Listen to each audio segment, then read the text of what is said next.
Assalamu rahmatullahi wa barakatuh. Azar şeyhim, al hadis, dastaverni hadis kende men daha murda görgen emeslerim, jakында ballardan gelip özüme çoğ malumat boldu at jönünde.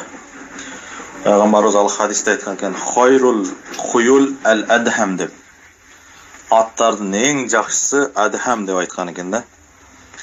Adham degeni çım qara degen eken da. Жылтыраган кап qara kömürдөй болгон. Эң биринчи сыпат ушул экен да, негизги сыпат. Анан экинчиси акрах деп келтир. Акрах дегени муштумдай да эмес, муштумдан кичинекей эле кашкасы болот экен. Ошо куруттай, жаңактай эле, же андан кичине чоңураак ашып кетсе. Экинчиси арсам дегени ошо мурдудагы эриндери дагы ак болот экен. Үчүнчүсү. Төртүнчүсү Al-Muhajjal dep keltir. Muhajjal деген арканкы эң путу, эки путу анан аттан ар жагы ак. Ак болуп тизесине чейин эмес, ылдыйрактан ак. Бешинчиси алдыңкы оң путу Толкул Ямин дептир. Өзүнүн өңүндөй дептир да.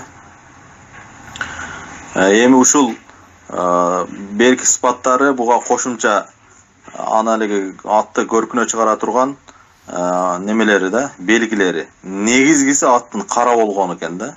Адхам деген эң негизги экен хадисте. Андан кийин ага да кошумча аттын алыгы жакшы болуштугуна, фазилетинин артыкчылыгынын көбөйүштүгүнө жанакы белгилери кошулуп кетет экен.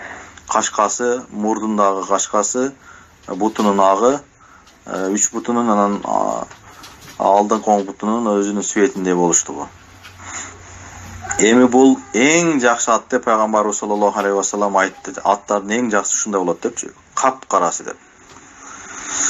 Анан эми чын-чынына келгенде Пайгамбардан көрө жаныбарларды көп түшүнгөн, жакшы түшүнгөн адам жок өзү. Мен Пайгамбарга айта берет, Пайгамбардан көрө мен атты жакшы түшүнөм. Мунусу жакшы болот деп эч ким айтканга акысы жок, айта албайт дагы.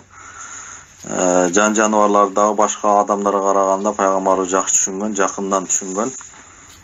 Бирок деген жери бар да.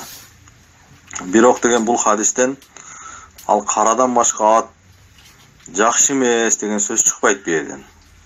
Болгону ошол кара атта башка түстөгү аттарга караганда фазилет, артыкчылык жогорураак экендигин билдирет да. Бирок кара болуп дагы жердеги караганда улакка кирбеши мүмкүн. Жакшы дегенде бир эле улакка жарайт дегенди түшүнбөш керек ал. Ал жакшы болуп деле ошондой белгилери болуп туруп деле улакка башым кирбей байгеге да жарабашы мүмкүн да. Бирок баары бир ал атта жакшылык бар. Башка атка караганда ал жакшы деп атат да. Мүмкүн ал жакшылыгы адамдын үй бүлөсүнө жакшылык келет, өмүрү узун болушуна себеп болот, бактылуу болушуна себеп болот, береке бар ал атта, башка бир маанилерде да түшүнсө болот да. Ошон үчүн жалпы жонунан караганда, мисалы үчүн ат тандаганда жерде ат тура турган болсо, кара ат тура турган болсо, жердеги караганда же тооруга караганда, же болсо чарпар, алапала, көккө караганда кара ат эгерде башка жактарынан тең боло турган болсо, өңү тарабынан кара ат бергилерден бир текиш жогору турат дегенди билдирет да. Анан хадистин уландысында келиптир. Эгерде кара болбой калса дептир. Адхам деген чым кара болбосо, анда карагер болуп үстүлөрү карайып кеткен ток тору ат ушул сыпаттарда болсо бул экинчи орунда турат деген экен да. Ток торуларчы. Ошо ток торуда деле ошондой ток тору болуп, анын деле кичинекей кашкасы бар, эринде дагы ошол оозунда дагы кашкасы бар. Буттары үч буту ак. Алдыңкы ошо оң жагындагы буту өзүнүн ошол тору светинде болсо, бул экинчи местеде турат экен да.